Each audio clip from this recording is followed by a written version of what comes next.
Joining us now from House Judiciary is Congressman Greg Steube. It's great to have you on, but we have the White House. The HHS is going to fund a new $30 million program over 3 years that includes funds for safe smoking kits and supplies. Critics are saying that would encourage substance abuse. The HHS says it's going to help reduce infections from things like sharing needles. Yeah, of course it's going to encourage abuse. So we have an administration that is having an open border on the southern border that is allowing all this fentanyl and opioids and all this illegal drug use to come pouring across the border. And then the government is responsible for opening sites for these addicts to continue their behavior. It's only in Washington, D.C. does that thought process make any sense. The way cause of death right now for ages between 18 and 45 is, you guessed it, fentanyl. Where's the fentanyl coming in from? It's all coming in from the border. Way more than the Trump administration. There's record numbers of fentanyl pouring across the border, and now the government's going to give them an ability for people to overdose, and the government's going to pay for these sites. It makes absolutely no sense. Yeah, overdoses are responsible for more deaths in the U.S. each year than guns, suicide, homicide, or car crashes. That's according to this bipartisan report. We've got the murder rate spiking at the largest increase since 1905. That's what Pew says. So that's the issue that we're dealing with, Congressman. I'd like your reaction to what Senator John Kennedy said on Fox earlier today. Watch this.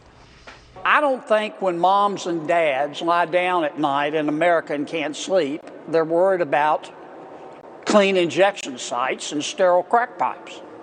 The issue, Mr. President, is crime. The issue, Mr. President, is how to stop it, not how to encourage it. Your reaction, Congressman? Well, I can't agree with him more. And you're seeing these crime spikes and these murder spikes and all of this crime in democratically run cities and states because they're not allowing law-abiding citizens to defend themselves. And they think that guns are the problem. Guns are not the problem. The crime is the problem. The releasing criminals is the problem. Letting these people out on bail for violent crimes is the problem. And until you start having a tough on-crime stance, especially as it relates to violent crime, you're going to continue to see skyrocketing crime rates. And you're seeing it in democratically run states and democratically run cities. Those type of numbers aren't happening in Florida, aren't happening in my district, and aren't happening in areas where we stand tough on crime. And Congressman, the DOJ is signaling it might be willing to allow safe injection sites for people to use heroin and other drugs. The DEA launched Operation Overdrive in 34 cities to fight rising crime and drug gangs. They're going to zero in on areas with rising homicides and fentanyl overdoses. But we have this. We've got now the defense attorneys, the tort bar. We also have basically prosecutors. We also have this. We're looking at left-wing activists and far-left members of state legislatures trying to stop police in state localities and municipalities from using databases to track drug gangs and criminal gangs. Your reaction to that?